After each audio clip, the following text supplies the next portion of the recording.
Hello everyone, welcome to this B2 English listening practice video.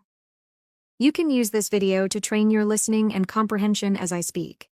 Today, I'm going to talk to you about airplanes and flying. This is definitely a topic that a lot of people hate, and that's understandable.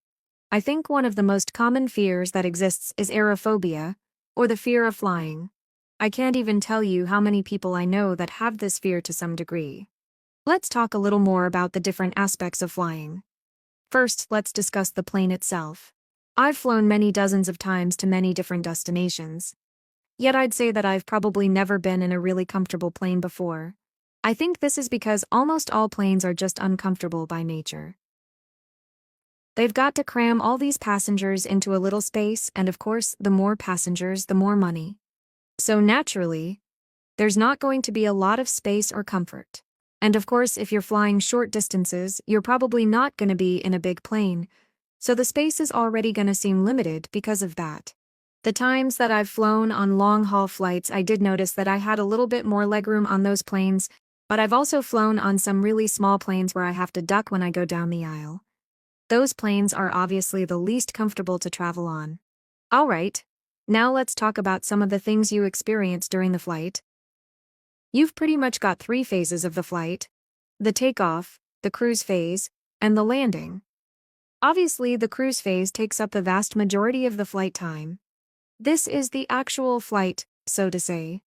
But the takeoff and the landing are the crucial phases of the flight, because in the very, very rare chance that something does go wrong, it's usually in one of these 2 phases. So if you're going to get nervous about flying, it should be about the takeoff and landing, not about the cruise phase.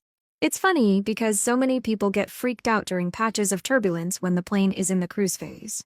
If you've flown at least a few times in your life, you've probably experienced this at some point. The plane starts shaking, things get a little rocky, and the plane might even freefall for a second or two. When this happens, you can look around and see people in complete anguish, gripping their armrests and closing their eyes. But the funny thing is that turbulence is not something that anyone should be scared of. It's 100% normal, and planes are specifically built to be able to withstand insane amounts of turbulence. There's nothing really to be scared about, so the next time you find yourself in a rough patch of turbulence, just sit back and relax. The takeoff and landing are the phases that entail much more risk, especially the landing. But all that said, it's still really rare for something to go very wrong during these phases. Flying is actually one of the safest, if not the safest, modes of traveling, so don't worry. Alright, now let's just talk a little bit about what you can do while you're flying. There are some people that can sleep on planes without any problem, and I'm not one of these people. Unfortunately, I can only sleep on planes when I'm super tired, which isn't the case normally. I'm the type of person that likes to read on planes, or if it's a long flight, I might watch some movies. I just try to keep my mind as occupied as possible, or else the flight feels like an eternity.